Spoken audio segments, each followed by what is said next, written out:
Завершился основной день голосования по внесению изменений в Конституцию России. Прямо сейчас предлагаем вашему вниманию брифинг председателя Центральной избирательной комиссии Якутии Алексея Ефимова о предварительных итогах явки якутян на общероссийском голосовании по Конституции.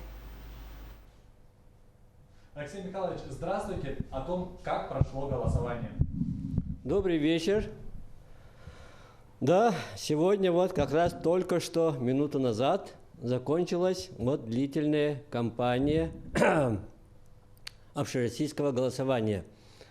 Это уникальная акция. Вот в отличие от обычных выборов, голосование шло в течение 7 дней. То есть 6 дней до, и основной день голосования состоялся сегодня, 1 июля.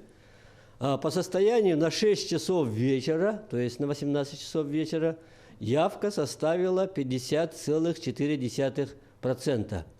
То есть это весьма неплохой показатель с учетом сложной эпидемиологической обстановки.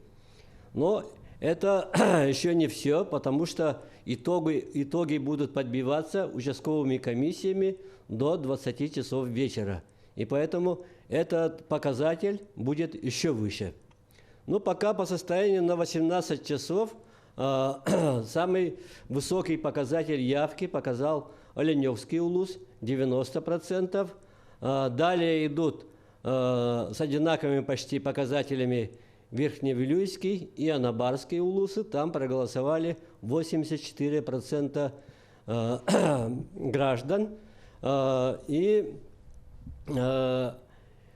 дальше идут Татинский район 76%, Горный район 70%. Это я вот 5 районов назвал самыми высокими показателями. И еще в 8 районах этот показатель составил свыше 60%. Вообще, вот на этой кампании всего действовало 820 участковых избирательных комиссий, из них 791 постоянно действующая участковая избирательная комиссия и плюс 29 временных. Никогда раньше у нас такого не было, чтобы такое количество временных участков было создано, и это вызвано заботой о здоровье граждан и наших членов участковых избирательных комиссий, и поэтому было создано именно вот такое большое количество 29 временных участковых избирательных комиссий. Вообще, видеонаблюдение применялось только в столице республики. Это 117 все участков были охвачены видеонаблюдением. 100% применялась технология QR-кодирования протоколов.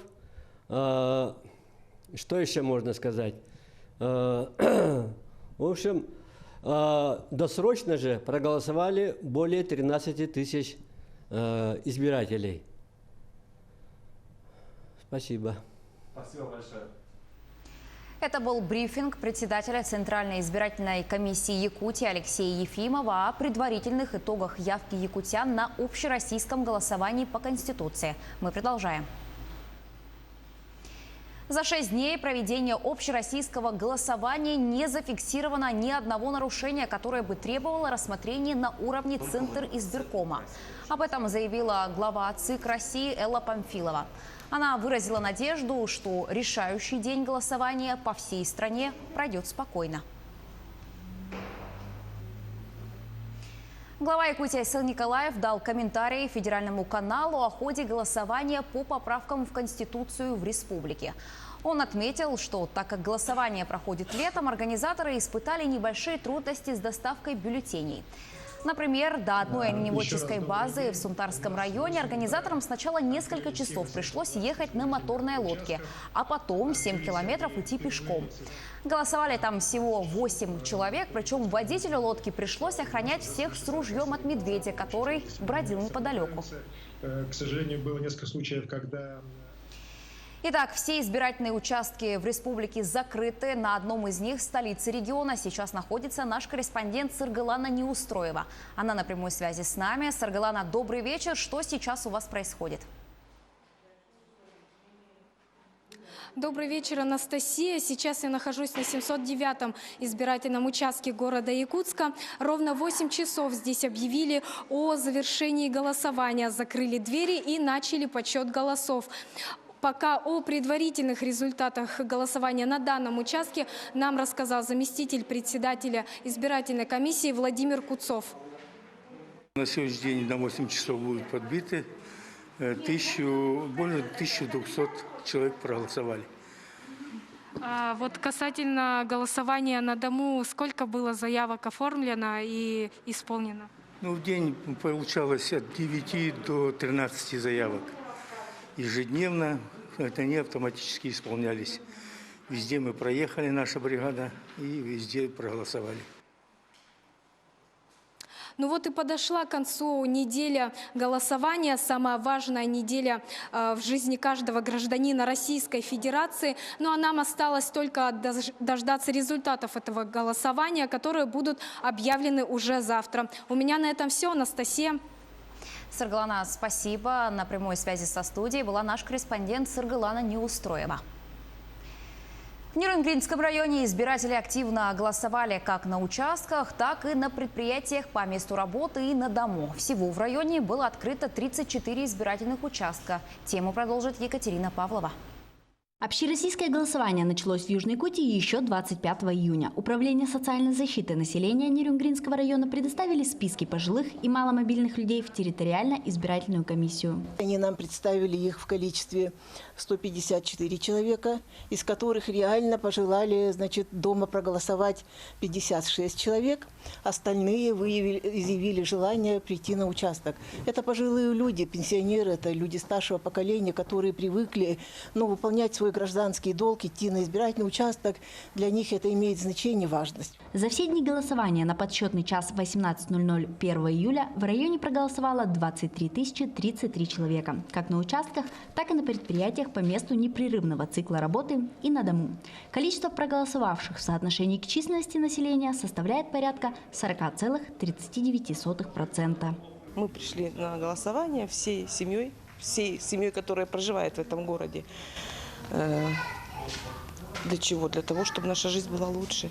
Для того, чтобы наши внуки, которые вот сейчас бегают вокруг нас, им жилось хорошо. Я бы хотел отметить хорошую организованность данного мероприятия, в том числе благодаря волонтерам, которые помогают очень на участке. Я например, как пенсионерка, так мне все достоинства. Волонтеры в течение всего дня призвали нерюнгринцев не быть равнодушными, выразить свою гражданскую позицию и принять участие в голосовании. Екатерина Павлова, Захар Головин, Нерюнгри. Большая часть населения Мирнинского района высказала свое мнение именно сегодня, в заключительный день голосования по поправкам в Конституцию. Подробности у Марфирины Алексеевой. Горожане активизировались. Отдать свой голос в участке приходили семьями и рабочими коллективами. Еще только на 3 часа дня в районе было зафиксировано около 42% от общего количества избирателей. Люди не спеша шли. Это очень хорошо даже сделали, да. Даже дочки звонили, когда она сказала, в субботу придем. Тоже в 7-й школе сходили, проголосовали с мужем. Многие вчера, позавчера проголосовали. Поэтому я думаю, это нормально. Это даже супер. При входе в участок избирателям измеряли температуру, выдавали маски, перчатки и одноразовые ручки. Также была организована ежечасная дезинфекция помещений. Все с добром и с пожеланием, не было никаких нюансов и никаких там проблем. Сами люди, они кто приходит голосовать, они смотрят, маски мы надели, сами ли мы соблюдаем, то есть смотрим ли мы за ними, как они проголосовали, пытаются бросить в урну бумагу так, чтобы не было видно их выбора. Как отметили члены комиссии, самыми активными и ответственными избирателями стали граждане от 35 лет и старше. Марфирина Алексеева, Артем Алексеев, Мирный. Жители Ленского района активно проявили свою гражданскую позицию. Как отметили в территориальной избирательной комиссии, явка довольно высокая. Отличились сельские жители. В большинстве населенных пунктов процент проголосовавших свыше 70. За ходом голосования в Ленске наблюдала Анна Кожевникова. В некоторых населенных пунктах Ленского района участие в голосовании о внесении изменений в Конституцию Российской Федерации приняли практически все избиратели. Лидирующую позицию занял поселок Дорожный, в нем явка почти 90%, всего на 1% отстает Талакан. Это нефтегазоконденсатное месторождение. Также высокий процент проголосовавших в Артанахаре – 75%. Не отстают мурьинцы и натуринцы, у них явка 73%. Среди городских избирательных участков лидирует Ленинский – 63%. Высокую планку держит строительный участок – 51%. Я отдаю свой голос за поправки в Конституцию, потому что дальнейшая жизнь – это наша жизнь, жизнь наших детей, жизнь наших зверей. Сегодня, 1 июля, люди активизировались, и количество проголосовавших стало резко увеличиваться по сравнению с 6 предыдущими днями. В завершающий день голосования на 229-м избирательном участке города Ленска было самое большое число проголосовавших. Всего за минувшую неделю свой выбор сделали почти 35% избирателей. Вилюйская избирательная комиссия выехала к 28 избирателям, которые не смогли самостоятельно прийти в пункт голосования. Подобная практика пользовалась популярностью и на других избирательных участках. На дому голосование тоже проводилось. С первого дня, как мы стали работать, принимать заявки, то есть 25 июня, мы принимаем заявление на голосование вне помещения и выезжаем на дом. Голосование вне помещения также происходило бесконтактно, с соблюдением всех мер предосторожности. По данным территориальной избирательной комиссии, на 17 часов свой гражданский долг в Ленском районе исполнили свыше 12,5 тысяч жителей. Это более 44%. Анна Кожевникова, Виталий Андреев, Ленск. Свыше 11 тысяч жителей Нюрбинского района проголосовали по поправкам в Конституцию. Это данные на 6 часов вечера. Самыми активными оказались жители сел Едей и Жархан. Роман Савинов продолжит. В Нюрбинском районе всего по списку 18 028 голосующих. Сотрудники полиции, медики, наблюдатели и члены комиссии все на местах. Соблюдаются все санитарно-эпидемиологические нормы. Вот сегодня установленный единый день голосования. Я сегодня в обед как раз там сходил. Но безопасность обеспечена. Вход с одной дверью, выход другой дверью. Я доволен. В районе голосование идет по 3 формам. Это преддворовое голосование в помещении и вне помещения. Вне помещения всего охвачено 3299 человек из общего числа голосующих. А в преддворовых избирательных участках всего проголосовало 150 человек. А все остальные идут на голосование, так сказать, по старинке, в участковые избирательные комиссии. Я как сознательный гражданин всегда участвую на выборах. И сегодня тоже пришла и сделала свой выбор. На участке соблюдаются все меры безопасности. Сперва измеряют температуру, дают перчатки, одноразовую ручку и маску. Народ приходит активно. По состоянию на 15 часов в Нюрбинском районе рекордсменами по явке на голосование является село Эдей. Здесь 96% голосующих исполнили свой гражданский долг. И село Жархан. Здесь голосованием охвачено 93,70% голосующих. Роман Савинов, Геннадий Матвеев, Нюрбинский район. В голосовании по поправкам в Конституцию приняли участие и те, кто заболел новой коронавирусной инфекцией. О том, какие опасные моменты таит в себе работа членов избирательной комиссии, в сюжете с Аргаланой Неустроевой.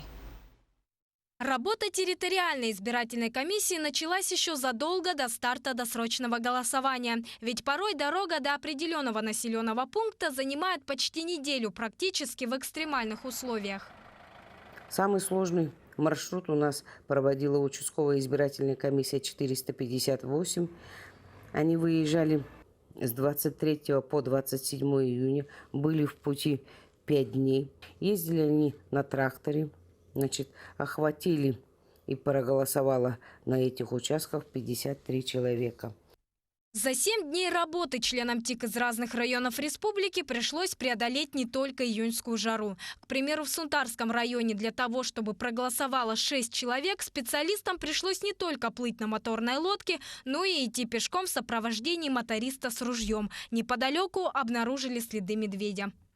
Досрочное голосование в труднодоступных местах Устьянского района – это всегда отдельная тема в условиях крайнего севера, на бескрайних просторах тундры, где в некоторых местах аномальная жара, а в других даже лед не растаял. Но тем не менее члены УИК, добравшись до пункта, успешно провели для работников в количестве 115 голосований. Члены участковых избирательной комиссии достойно справляются с поставленными перед ними важной государственной задачей при выполнении своих полномочий. Испытывая вот эти трудности, мы, значит, все вот избирательной комиссии, конечно, справляемся с этой задачей. Тем временем в Кобяйском улусе члены комиссии избирательного участка облетели 3 оленеводческих стада общины Сибян. Благодаря им смогли проголосовать работники участков недропользователей Чачумбал-1 и 2, а также Чора. Я проголосовал «за». Потому что я считаю, что изменения, которые предлагает нам наше правительство, к худшему быть не могут, только к лучшему. Поэтому «за». Самое сложное не только в физическом, но и в моральном плане провести голосование в обсерваторах и очагах заражения коронавирусной инфекцией. Так, благодаря работе членов избирательной комиссии в обсерваторе Сосновый Бор смогли проголосовать 32 человека. Сам процесс голосования занял порядка 7 часов. 2 комиссии посетили обсерваторы Сосновый Бор, общежитие Арктического института на Шевкунова, общежитие нескольких техникумов, которые находятся на Халтурина, Абырал, санаторий, Чебдик, и обеспечили голосование лиц, которые там находились. Это где-то порядка 300 человек.